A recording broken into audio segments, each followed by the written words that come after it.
Uwezo pamoja na sifa. Rahisi kufanya tathmini kwa uwezo wa Djigui Diarra kutokana na mambo haya: stamina na ubora wa kusimama golini. Kuwa na clean sheet nyingi kunadhihirisha kwamba ana reflexes nzuri, uwezo wa kusoma mchezo na kuzuia mashambulizi ya hatari. Kuwa wa kutegemewa mechi kubwa. Mara kadhaa ameonyesha uwezo wa kuokoa jahazi katika mechi zenye pressure kama mechi za kafu na dabi. Hii inaonyesha uwezo wa kiakili na msukosuko wa kiutendaji unaoongezeka. Uongozi wa nyuma na ushirikiano wa ulinzi. Anashirikiana vizuri na beki wake walioko nyuma, usaidizi mkubwa katika kujenga uti wa mgongo wa timu. Teknolojia na footwork nzuri. Taarifa zinaonyesha anaelewa kuchukua hata mpia katika kuanzisha mashambulizi kutoka ulinzi, sio tu kusubiri mlipuko tu. Ubora wa high balls na uelekeo wa kuruka, kupiga mpira juu bila takwimu kamili, lakini mara kadhaa mashabiki na wachambuzi wameona hiki kama eneo la kupanua nguvu zaidi, ambapo kwake ni changamoto au sehemu za kuboresha. Kuendelea pressure ya mashindano ya kimataifa kama CAF Champions League, mechi hizo zinahitaji mtu asiogope hilo kwa utu wote wa kiakili na kimwili. Kwa upande wa Pepe Kamara, nguvu na sifa. Amebahatika kupata clean sheet 2024-2025. Uwezo wa kufanya service nzuri muhimu. Ameonyesha utimamu katika mechi za shinikizo kama vile mechi za CAF Confederation Cup, akitoa service muhimu ikiwemo kuokoa penalti 2 katika mchezo wa jumla dhidi ya Al Masry. Kujiamini na kuwa namba moja Simba tangu afike. Amekuwa mlinda mlango wa kwanza kwa kocha Fadlu Davis, akiwashinda wapinzani wake wa ndani aliyekuwepo Ali Salim, Hussein Abel, Aish Manula. Kuwa na ushawishi wa kiutendaji na uongozi nyuma, heshima kwa mawasiliano na beki zake, kuinua morali ya safu ya ulinzi. Ukokomavu katika dakika nyingi za mchezo. Alicheza mechi nyingi kikamilifu na kuonyesha kujiweka chini ya pressure. Makosa machache nyumbani au katika mechi za dabi, udhaifu na sehemu za kuboresha. Kuna matukio ambapo ameshindwa kuzuia mpira hata ingawa alikuwa kwenye nafasi nzuri. Mfano katika Kariakoo dabi ambapo alikosa kuokoa cross iliyochezwa vizuri. Baada ya hatua hiyo kulikuwa na bao.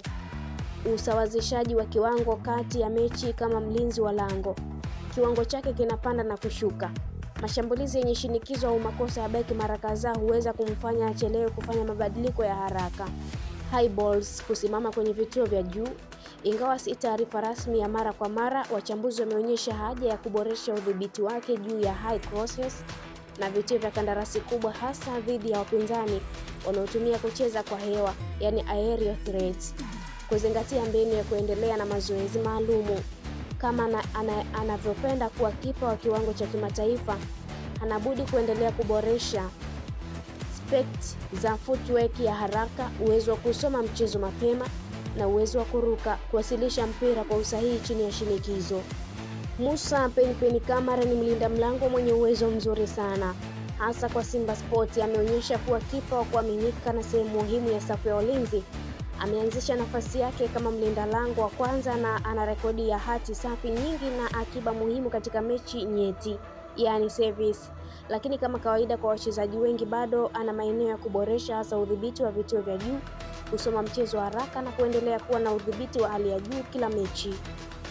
Lolote la kumwambia Djigui Diarra wa klabu ya Young Africans ni hivi: aendelee kuwa imara langoni kama alivyo sasa, ajijengee heshima kubwa ndani ya Tanzania.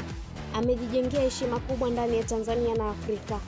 Huu ni wakati wa kusukuma zaidi, lengo liwe kufika mbali zaidi kimataifa na kuacha alama ya kudumu ndani ya Young Africans na Afrika. Kumbuka, makipa wakubwa hukumbukwa kwa mechi kubwa. Kwa upande wa Kamara, unacheza kwa moyo wa uaminifu mkubwa na umejenga msingi imara langoni. Endelea kuwa nguzo ya Simba, usiogope changamoto na hakikisha unazidi kuimarika kila siku. Kipa wa timu kubwa kama Simba anapaswa kuwa mshambuliaji wa mwisho wa timu kwa kuzuia mabao, lakini pia kiongozi wa ulinzi. Endelea kuonyesha kiwango cha juu, tupo pamoja nawe. Na hii ni Naomi Sport TV. Asante kwa kuendelea kutufuatilia.